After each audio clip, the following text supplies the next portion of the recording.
Conscious backyard.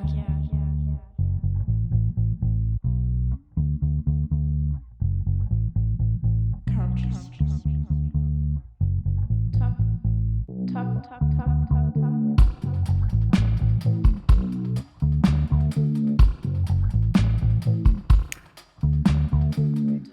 Talking culture. Yeah.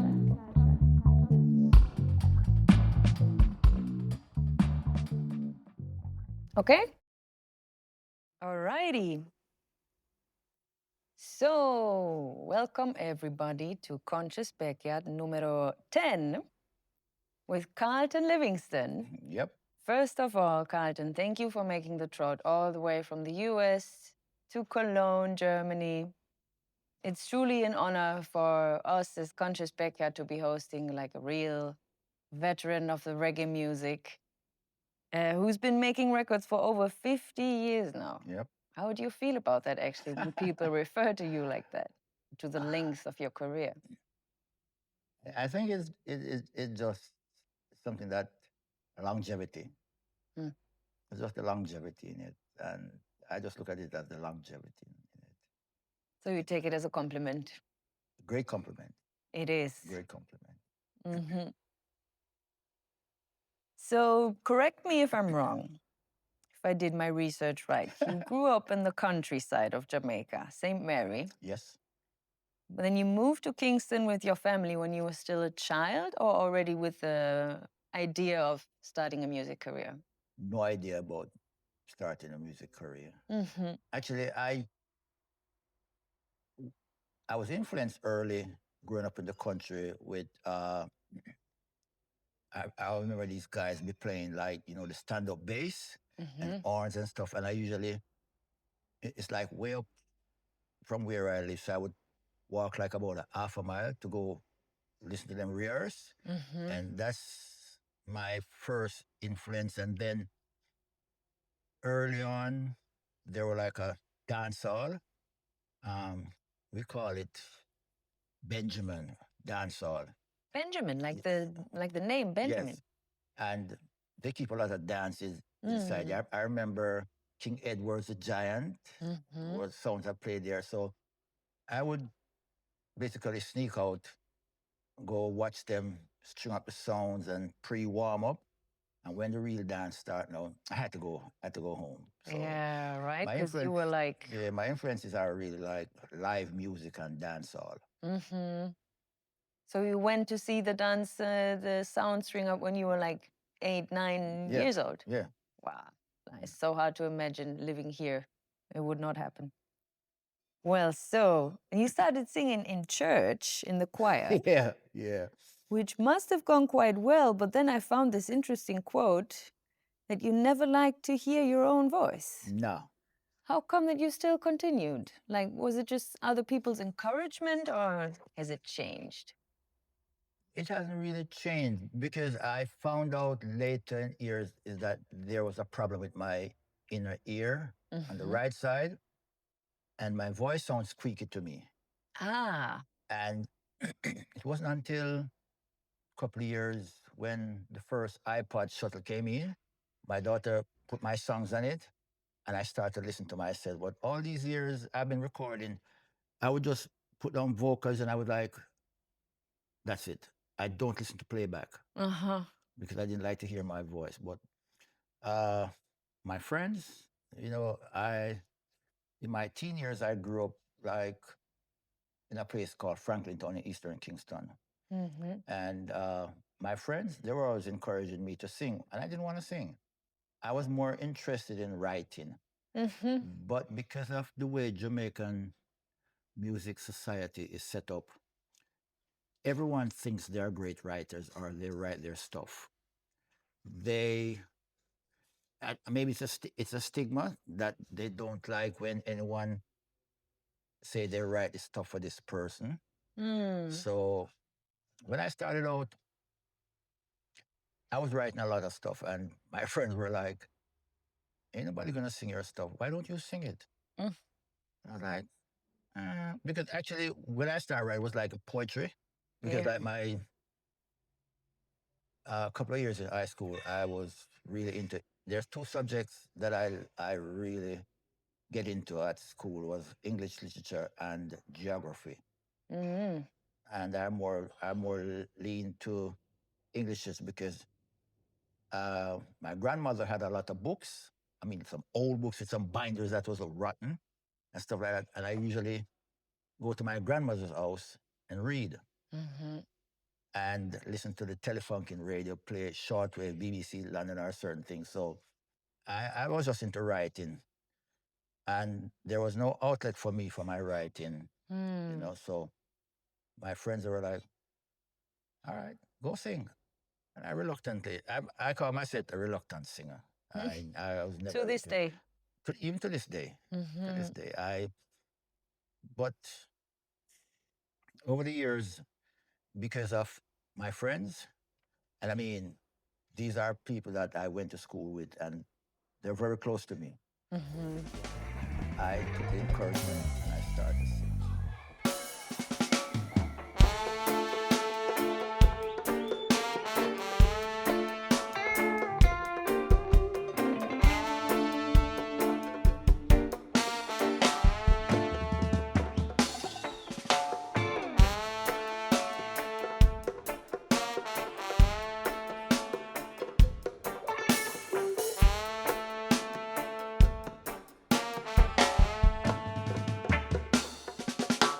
A Rasta man is a peaceful man. Don't believe in doing wrong. A Rasta man is a righteous man. Don't believe in doing wrong.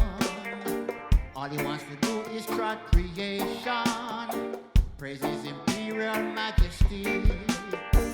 Emperor Haile Selassie, the kings of kings. And if the rain wasn't to fall, Lord, a Rasta man get the blame.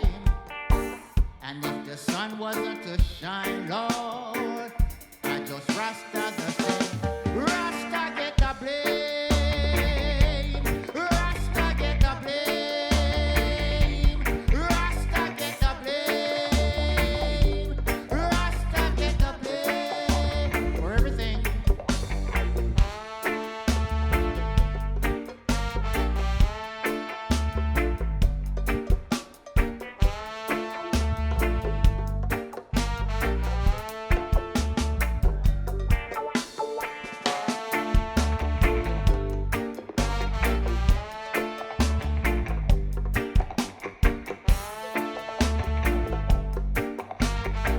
Listen up, listen up, listen up. A Rasta man is a peaceful man. Don't believe in doing wrong. A Rasta man is a conscious man. Don't believe in doing wrong. All he wants to do is trot creation. Praise his imperial majesty. Emperor Haile Selassie, the kings of kings. And if the sun wasn't to shine, Lord, a Rasta man get the blame. And if the rain wasn't to fall, Lord, I just Rasta the same. Rasta get the blame. Rasta get the blame. Rasta get the blame. Rasta get the blame for everything.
So we said 50 years of making records. Because the first single that you've ever recorded, or maybe the first single that has ever been released, because I've learned that's not the same, Yes. right? Was in 1974, Tale of Two Cities, Yeah. recorded at Channel 1. Can you take us a little back there a little bit in that time and space?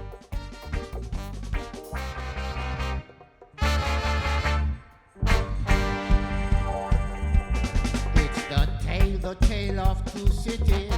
It's the tale of two cities.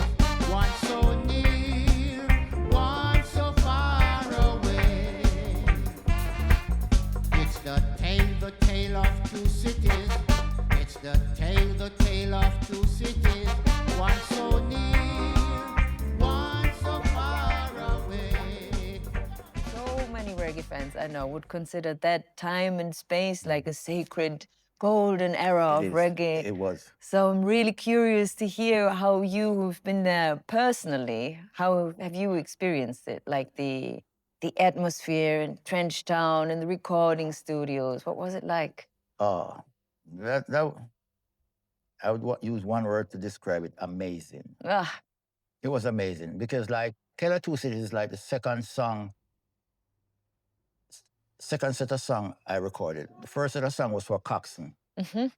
Then my mentor that brought me, basically, I would say, groomed me. And there was a set of us from Eastern Kingston. And Eastern Kingston was like, I'll give you a brief snapshot. Eastern Kingston was like, there was no recording studio in Eastern Kingston. It was like barren. None at all? None. How And come? I haven't figured that one out yet. But for a time, there was no recording studio in Eastern Kingston. So if you want to record, you had to go to Western Kingston from Orange Street backwards. And I found out personally that going to the West to record, the people them in the West, they try to hold on to their territory. They wouldn't let East people come in. Wow. It was, for me, it wasn't really a battle. So then, fast forward, 1982. The height of your career, you could say, or maybe the beginning of the heights. You decided to move to the US, even New York City, is that right? Yeah. Wow. And I read it was for family reasons because, quote, music was never my priority. Wow. My priority was to provide for my mother and my two younger brothers. Because my sisters were all, my mother has 6 of us, 3 girls, 3 boys. I'm in the middle. I start the boys section, which is 2 other. And so the girls, they were doing their own thing because they were like adults. My sister was going to nursing school in England. My big sister was basically the, what do you call her now? The intellectual hustler. That's what I call her. And like my middle sister, she was just who she is. So my priority was for my mother, my 2 brothers, because when I left school, I had a job. And even when I was recording all these big hits, I was working. And it has continued. Even to this day, I still work. And because it's just ingrained in me for that. Like all of my friends would call me like, are you going on the road? And I was like, no. Do you have like about 3 weeks to spare? I was like, yeah. Okay, I have a project going on. Can you come help me? I was like, yeah. And I go help him. So that's just me. You have to keep busy. Yeah, I have to keep busy. Now, how do you think this non-priority thing, how has it influenced your career? Maybe it was even helpful, I guess. It was not very to have helpful. too many. It was very helpful because to take it easy. It keeps me grounded. Yeah. You know, it keeps me. It has kept me grounded over the years because I have never put music like first. Music is always second. My family and whatever it is around me is number one. And when you came to the US, what was the musical landscape like in that time? Were they like sound systems, recording studios? Was reggae a thing at all in New York? Yeah, it was. It was like coming up, up, and there were a couple. There wasn't really a Jamaican studio in New York until the late Philip Smart built a studio out in Long Island. But there were other studios which was like American owned. So there wasn't really like how the feel you would feel in a Jamaican studio recording. But there were And studios. what's the difference? What makes a Jamaican recording studio special? It's Jamaican studio, when you're inside there, it's more emotional. It's more emotional and a vibe. It's not like a structured thing. I see. So it was totally different. And because, like, for instance, you used to go to Philip Smart and record, and your recording, and it was like, he was talking like, see, why don't you sing it this way? Try it this way. But in American studio, they're not doing it because they don't know what it's all about with the music. They're just there technically doing stuff. So unless there's a producer in the studio and who knows what producing is, because a lot of people call themselves producers, they're not producers. Because, like, for instance, most of the vocals on my recording, I produce them, I arrange them and everything. But there are people who say they're producers and they're not producers. What makes a good producer? Or what makes a producer at all? I'll give you an example. Jalai from Jalai Records. Jalai you will have a song and you go inside there and you will listen to it and then you will say, why don't you sing it this way instead of that way? Or leave out this, put this in, and then, because he knows what he wants as a producer. A good producer is somebody who knows what they want. Not somebody who's just going with the flow. So that's the life. Wow. Yeah. How nice. Can he still hear that? Is he still... Yeah. Nice. I hope he will listen. And talking about you in the US, and also now working, or you have in your career worked with so many international musicians also. Now you're here in Germany, working with people from Tunisia, going to France.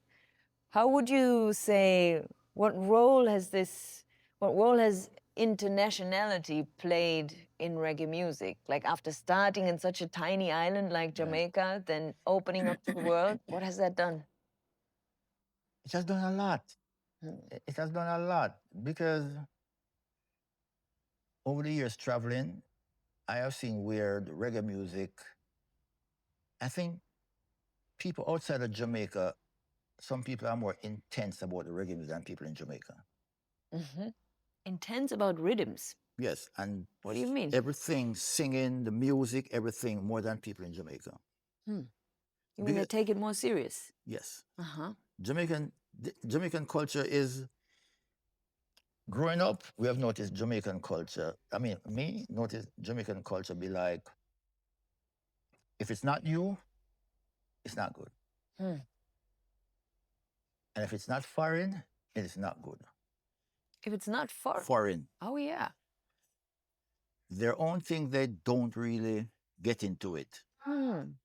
So after a while, I wouldn't say that they abandon the music, but they like push it one side. And it's people like in Europe and really keep the music, especially reggae music, keep it buoyant. Let's stick to the old thing. Yes, and like collectors, they have done a wonderful job for the music. But otherwise than that, a lot of people in Jamaica, but I mean, even in America, America is one of the places where reggae music is keep buoyant, because most of the people in my age group are reggae people, so they keep it buoyant. I mean, like sound system like Tony's Crew, early days, Papa Moke, Black Star, yeah, Black Star. You know, the sound system, they keep it going. But in Jamaica, it's just like past couple of years, it started to come back up. But there was a low period in it because they were into the new stuff. So people outside of Jamaica, they're the one who keeps it, you know, buoyant, yeah. Yeah.